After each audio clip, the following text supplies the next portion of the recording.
नए नए अपडेट पाने के लिए हमारे चैनल को सब्सक्राइब कीजिए और घंटे को दबाना मत भूलिए। Hi guys, I am Abhi are you watching my channel mechanical knowledge.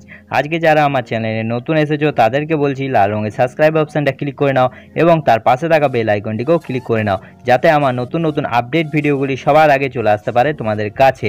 আর যারা আগের থেকে আমার চ্যানেলটাকে সাবস্ক্রাইব করে রেখেছেন তাদেরকে জানাই অসংখ্য ধন্যবাদ। তো ইউটিউব থাম্বনেল থেকে তোমরা অবশ্যই বুঝতে পেরেছো যে আজকে আমি কী নিয়ে কথা বলবো।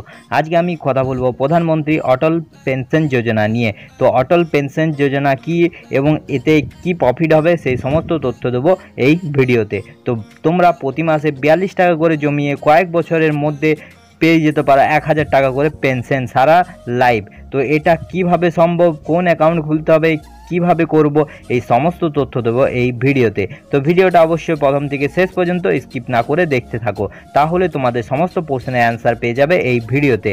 তো চলো সেই আর্টিকেলটা দেখা যাক, যেখানে তোমরা বুঝতে পারবে যে এই অটল পেনশন যোজনা কি।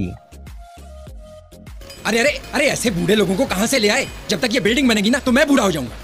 अरे जल्दी कर। नमस्कार शर्मा जी। नमस्कार। नमस्कार। ये आप अपने आप पे इतना क्यों चिल्ला रहे हैं? क्या? ये आप ही आए 40 साल के बाद। किस्मत का कुछ पता नहीं कब क्या खेल खेले जाए। आइए बैठिए, ये टेंशन मत लीजिए, पेंशन पक्की करवाइए। सरकार की एक योजना है अटल पेंशन योजना। उसमें 18 साल की उम्र से हर महीने अगर आप 210 रुपया जमा करवाते रहेंगे तो 60 साल की उम्र के बाद से हर महीने आपको 5000 रुपया पेंशन मिलेगा। 5000? जी हाँ। तो इस योजना के साथ आप जुड़िए, अपनी पेंशन जो है उसे सुनिश्चित करवाइए और सरकार की गारंटी है इसमें। जी हाँ। और कोई ज्यादा जानकारी चाहिए तो आप अपने बैंक की शाखा से मिल सकते हैं या किसी बैंक मित्र से उनसे बात कर लीजिए, वो समझा देंगे आपको। चलता हूँ, नमस्कार। তো বন্ধুরা দেখো, এখানে আমি চলে এসেছি অটল বিমা যোজনার আর্টিকেলে। তো এই আর্টিকেলটাতে আমি পড়ে শোনাবো তোমাদেরকে, যাতে তোমাদের অটল পেনশন যোজনা নিয়ে সমস্ত প্রশ্ন দূর হয়ে যায়। তো দেখো এখানে অটল পেনশন প্রকল্প 60 বছর বয়স পৌঁছালে মাসে 1000 থেকে 5000 টাকার পেনশনের বন্দোবস্ত রাখা হয়েছে এই প্রকল্পে। তবে পুরোটাই নির্ভর করছে নির্দিষ্ট ব্যক্তি কত বছর বয়সে প্রকল্প অন্তর্ভুক্তের জন্য নাম লেখাচ্ছেন এবং মাসে কত টাকা করে জমা দিতে পারছেন তার উপরে।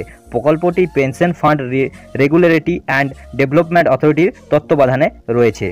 তো অটল পেনশন প্রকল্পের যোগদানের বয়স 18 থেকে 40 বছর বয়সে যে কোনো ভারতীয় এই প্রকল্পে যোগ দিতে পারে। ন্যূনতম কতদিন টাকা জমা দিতে হবে? তো 18 থেকে 40 বছরের বয়সে যে কেউ যেমন এই প্রকল্পে যোগ দিতে পারবেন, ঠিক তেমনি 60 বছর বয়স থেকে পেনশন পেতে শুরু করবেন। ফলে অত্যন্ত 20 বছর ধরে এই প্রকল্পের জন্য টাকা জমা দিতে হবে। তো তোমরা যখনই স্টার্ট করো 18 থেকে 40 বছরের মধ্যে তোমাদেরকে 20 বছর ধরে এই পেনশনটাকে, তোমাদের টাকা জমাটাকে চালিয়ে যেতে হবে, তবেই তোমরা 60 বছর বয়স থেকে পেনশন পাবে। তো প্রকল্পের জন্য প্রয়োজনীয়, এই প্রকল্পের জন্য ব্যাংক অ্যাকাউন্ট থাকতে হবে আধার নম্বর, নির্দিষ্ট একটি মোবাইল নম্বর দিতে হবে। এই প্রকল্পের জন্য আধার কি জরুরি? এই প্রকল্পের জন্য অ্যাকাউন্ট খুলতে গেলে আধার ম্যান্ডেটরি নয়, কিন্তু পরিচয়ের প্রাথমিক প্রমাণ হিসাবে আধার লাগবে। স্ত্রী কিংবা স্বামী মারা গেলে পেনশন কে পাবেন? তার যে নমিনি থাকবে সে তার সম্পত্তি পাবেন। ট্যাক্সের সুবিধা, ইনকাম ট্যাক্স আইনে 80 CCD ধারায় এই প্রকল্পে ছাড় পাওয়া যায়। তো ইনকাম ট্যাক্সের ছাড় পাওয়া যাবে এই প্রকল্পে। নিশ্চিত পেনশন, যারা এই প্রকল্পের অংশধারী হবেন তারা 1000 থেকে 5000 টাকা নিশ্চিতভাবে পাবেন। আবেদনকারীর মৃত্যু হলে, অটল পেনশন যোজনা আবেদনকারীর মৃত্যু হলে ওই আবেদনকারীর স্বামী কিংবা স্ত্রী পেনশন পেতে থাকবেন।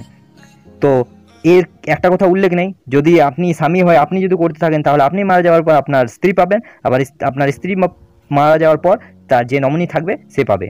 নমিনির সুবিধা, যদি এই পেনশনের জন্য আবেদনকারী এবং তার স্বামী কিংবা স্ত্রী মৃত্যু হয় তাহলে তার নমিনিকে 60 বছর বয়স পর্যন্ত আবেদনকারী কিংবা গ্রাহক যে টাকা জমিয়ে দিয়েছেন সেই টাকা ফেরত পাবেন। অর্থাৎ নমিনি আপনি 20 বছর ধরে যে টাকাটা জমিয়েছেন সেই টাকাটা পেয়ে যাবে। অনলাইনে আবেদন, অটল পেনশন যোজনায় অনলাইনে আবেদন করা যাবে। SBI, HDFC এবং ICICI এর মতো ব্যাঙ্কগুলি নেট ব্যাঙ্কিংয়ের এই সুবিধা দিচ্ছে। নির্দিষ্ট ব্যাংকের ওয়েবসাইটে ঢোকার পর নির্দেশিকা অনুযায়ী পরপর কাজ করতে হবে। তো এটা অনলাইনেও অ্যাপ্লাই করতে পারবে, অফলাইনেও অ্যাপ্লাই করতে পারবে। তো ব্যাংকের শাখায় আবেদন, যে সব ব্যাঙ্কগুলি যাদের আগে অ্যাকাউন্ট রয়েছে তারা সেই সব শাখাতে এই প্রকল্পের জন্য আবেদন করতে পারেন।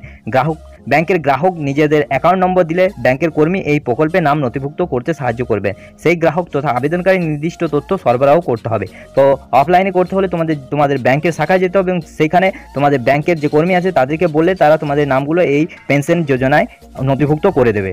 প্রকল্পে অবদান, মাসিক, ত্রৈমাসিক কিংবা বার্ষিক ভিত্তিতে এই প্রকল্পের জন্য টাকা জমা দেওয়া যাবে। তো মাসিক কিস্তিতেও তুমি দিতে পারো বা 3 মাস পর পর দিতে পারো, কিংবা 1 বছর পরও তুমি সেই টাকাটা জমা দিতে পারো, যা সেভিংস অ্যাকাউন্ট থেকে জমা দেওয়া যাবে। প্রকল্পের নাম নথিভুক্ত করার দিন প্রথমবারের জন্য টাকা নেওয়া হবে অ্যাকাউন্ট থেকে। তো যেদিন তুমি নথিভুক্ত করবে সেই দিন তোমাকে টাকা নিয়ে নেবে সেই মাসের টাকাটা। অর্থাৎ তুমি যদি 18 বছর থেকে করো, তুমি যদি 60 বছর পর 1000 টাকা করে পেতে চাও, তাহলে তোমার সেক্ষেত্রে 42 টাকা করে দিতে হবে মাসে। আর যদি তুমি 5000 টাকা করে নিতে চাও, তাহলে তোমাকে 20 বছর ধরে 210 টাকা দিতে হবে মাসে। এরপর গ্রাহক যেভাবে প্রকল্পের জন্য টাকা জমা করবেন, দেওয়ার ব্যাপারে ভাববেন, সেইভাবে টাকা নেওয়া হবে অ্যাকাউন্ট থেকে। তো তোমাদের টাকাটা কেটে নেওয়া হবে অ্যাকাউন্ট থেকে, এবং এরপর তুমি যেভাবে বলবে ফর্ম ফিল আপ করবে, 1 মাসে কাটাবে না 3 মাসে কাটাবে না বছরে কাটাবে, সেটা তোমার উপর ডিপেন্ড করছে। সেই হিসাবে ব্যাংক থেকে তোমার টাকাটা কেটে নেবে। সরকারি তরফে 1 বছরের গ্রাহক যে টাকা জমা দিচ্ছেন তার 50% কিংবা 1000 টাকা যেটা কম হবে তা ভর্তুকি হিসাবে দেওয়া হবে। প্রথম 5 বছরের জন্য এই সুবিধা পাবেন গ্রাহকেরা। তো সরকারের তরফ থেকে 1 বছরের গ্রাহক যে টাকা জমা দিচ্ছেন তার 50% কিংবা 1000 টাকা যেটা কম হবে তা ভর্তুকি হিসাবে দেওয়া হবে। প্রথম 5 বছরের জন্য এই সুবিধা পাবেন গ্রাহক। অর্থাৎ তোমাদের 5 বছরের জন্য যে টাকাটা জমা দেবে, সেখানে যদি কিছু কম হয় তো সরকার সেটা ভর্তুকি দিয়ে দেবে। প্রকল্পে টাকা জমা বন্ধ করা হলে কি হবে? যদি তোমরা মাঝপথে এই প্রকল্পটা 20 বছর চালাতে না পারো, যদি মাঝপথে বন্ধ করে দাও, তো কি হবে? যদি কোনো গ্রাহক 6 মাসের উপর এই প্রকল্পে কোনো টাকা জমা না দেন, তাহলে তা ফ্রোজেন হয়ে যাবে। 12 মাস হলে অ্যাকাউন্টটি ডিঅ্যাক্টিভেট হয়ে যাবে, আর 24 মাস হয়ে গেলে নিজে থেকে অ্যাকাউন্টটা বন্ধ হয়ে যাবে। অর্থাৎ 24 মাস যদি তোমরা না দাও, তাহলে তোমাদের যে টাকা আছে সেটা পুরোটাই চলে যাবে, এবং 12 মাস না দিলে তোমাদের অ্যাকাউন্টটা ডিঅ্যাক্টিভেট হয়ে যাবে। পরে তুমি সেটাকে অ্যাক্টিভেট করতে পারবে, এবং 6 মাস যদি না দাও তাহলে সেটা ফ্রোজেন অবস্থায় থেকে যাবে। জমা দেওয়ার টাকার পরিমাণ কি কমানো কিংবা বাড়ানো যাবে? অংশগ্রহণকারী নিজে জমা দেওয়ার টাকার পরিমাণ কমাতে কিংবা বাড়াতে পারবেন, যদিও বছরে এই সুবিধা একবারই পাওয়া যাবে। তোমরা যদি টাকার পরিমাণটা বাড়াতে চাও, অর্থাৎ 42 টাকা থেকে 210 টাকা করতে চাও প্রতি মাসে, তাহলে তোমাদের বছরে একবারই সুবিধা দেওয়া হবে। সেটা তোমরা টাকার পরিমাণটা বাড়াতেও পারো, কমাতে পারো, যদি ডিপোজিট করার হয়।